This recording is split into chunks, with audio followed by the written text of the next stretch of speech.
IVF చికిత్సలో 25% భారీ discount. Andro max advanced male infertility centre.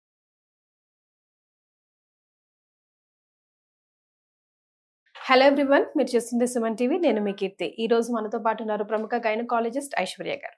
Hi Aishwarya గారు. హాయ్ కీర్తి. ఐశ్వర్య గారు, బ్రెస్ట్ ఫీడింగ్ ఇంపార్టెన్స్ ఈ రోజు మనం ఈ వీడియో ద్వారా డిస్కస్ చేసుకుందాం. అంటే ఇదివరకైతే జాయింట్ ఫ్యామిలీస్ కంపల్సరీ ఒక బాలింత ఇంట్లో ఉందంటే అమ్మమ్మో నానమ్మో దగ్గరుండి చూసుకునే వాళ్ళు. కొన్ని ఫుడ్స్ బ్రెస్ట్ ఫీడింగ్ ఇంప్రూవ్ అవ్వడానికి వాళ్ళు ఎంకరేజ్ చేస్తే కొన్ని ఫుడ్స్ డాక్టర్స్ అస్సలు సస్యం మీరు అనేవారు. For example chickpeas compulsory తినాలి అని అంటారు మీరు డాక్టర్స్ అందరూ. బట్ స్టిచెస్ ఉంటాయి, అసలు అవి మానవు వద్దంటారు మన ఇంట్లో వాళ్ళు. సో అలాగా ఏవి తినాలి ఏవి తినకూడదు, అస్సలు బ్రెస్ట్ ఫీడింగ్ లేని అమ్మకి ఏం చెప్పాలి, ఎక్కువగా ఓవర్ఫ్లో ఉన్న వాళ్ళు ఎలా, మనం ఈ రోజు డిస్కస్ చేద్దాం. So to start with foods to take. Okay, so Keerthi, breast feeding వల్ల చాలా బెనిఫిట్స్ ఉంటాయి. బేబీకి బెనిఫిట్స్ ఉంటాయి, మదర్కి బెనిఫిట్స్ ఉంటాయి. బేబీకి బెనిఫిట్స్ మనము చూస్తూ ఉంటే కానీ బేబీ మదర్ బాండింగ్ ఇంక్రీజ్ అవుతుంది, అండ్ బేబీ కూడా మోర్ సెక్యూర్గా ఉంటుంది, ఎక్కువ ఏడుపు ఉండదు, అండ్ ఈజీ టు డైజెస్ట్ అన్నమాట. అది చాలా వెరీ వెరీ మేజర్ రోల్ కదండి. బ్రెస్ట్ ఫీడింగ్ అనేది అసలు పిల్లవాడికి ఒక బూన్ లాగానే. అవును. సో మోషన్స్ అనేవి ఎక్కువగా కాకుండా ఉండడము, అండ్ బ్రెయిన్ డెవలప్మెంట్ కూడా చాలా బాగుంటుంది, గట్ డెవలప్మెంట్ తో పాటు. బ్రెస్ట్ మిల్క్ అనేది ఫస్ట్ వ్యాక్సిన్ అని అంటారు అనమాట డాక్టర్స్. సో పుట్టంగానే వచ్చే మిల్క్ అది కొన్ని డ్రాప్స్ అయినా కానీ వెంటనే మనం పట్టాలి అని అంటాం అనమాట. అది ఫస్ట్ వ్యాక్సిన్ అంటారు. దాంట్లో చాలా ఇమ్యూనోగ్లోబ్యులిన్స్ కానీ యాంటీబాడీస్ కానీ బేబీని ప్రొటెక్ట్ చేయడానికి అది ఇచ్చే మనం ఫస్ట్ వ్యాక్సిన్ లాగా అంత ప్రెషియస్ అన్నమాట.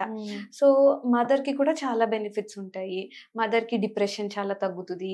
డెలివరీ అయిన తర్వాత చాలా మందికి టెన్షన్ ఉంటుంది, బీపీ పెరిగిపోవడము, షుగర్స్ హై డౌన్ అవడము, ఇలాంటివన్నీ చాలా తక్కువ అయిపోతాయి బ్రెస్ట్ ఫీడింగ్ ఎస్టాబ్లిష్ అయింది అంటే కానీ.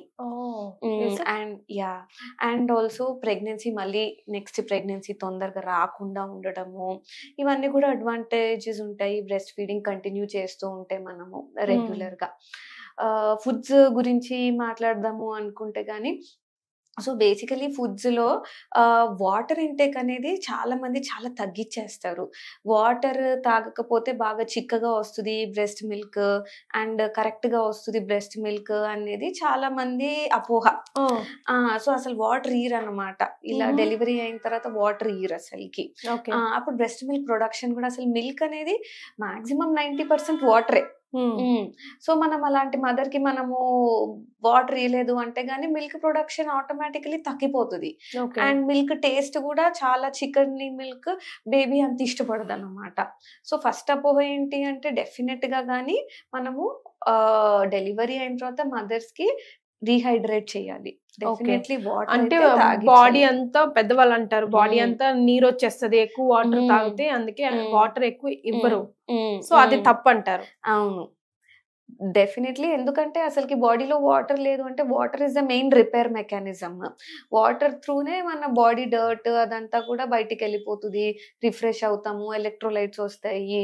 సో వాటర్ అయితే డెఫినెట్లీ తాగిస్తూ ఉండాలన్నమాట. అస్సలకి డెలివరీ అయిన తర్వాత వాటర్ రిస్ట్రిక్షన్ చేయకూడదు. ఇంకొకటి ఏంటి అంటే, పప్పులు ఇలాంటివి అన్నారు కదా, పప్పులు తింటే చీమ వచ్చేస్తుంది కుట్లల్లో అని చెప్పి పెట్టరు. కానీ పప్పులు మన కమ్యూనిటీ చూసుకుంటే గానీ చాలా ఫ్యూ సోర్సెస్ ఆఫ్ ప్రోటీన్ ఉన్నాయి. దాంట్లో పప్పు అనేది ఒక మేజర్ సోర్స్.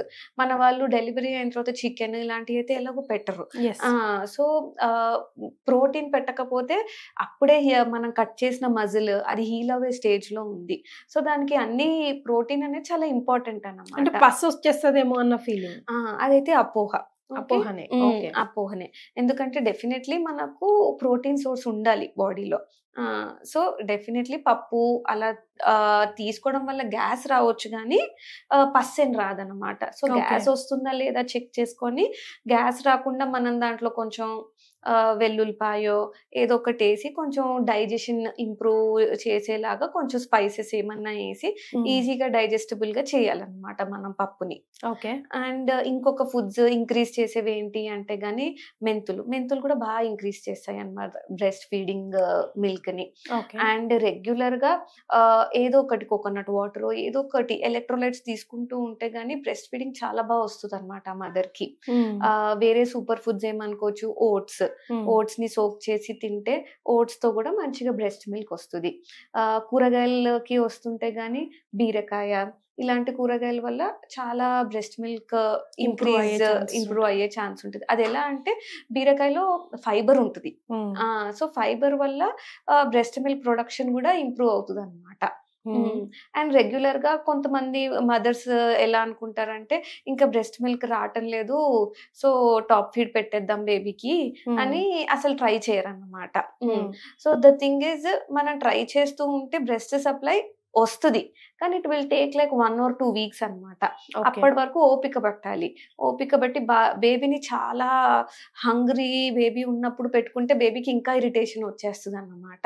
అదే బేబీ మంచిగా రిలాక్స్డ్ గా ఉన్నాడు, కొంచెం తాగాడు పైన పాలు అన్న స్టేజ్ లో పెట్టుకుంటే ఆ బేబీ కూడా సకిల్ చేస్తాడు.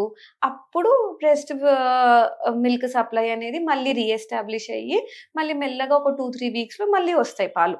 ఓకే.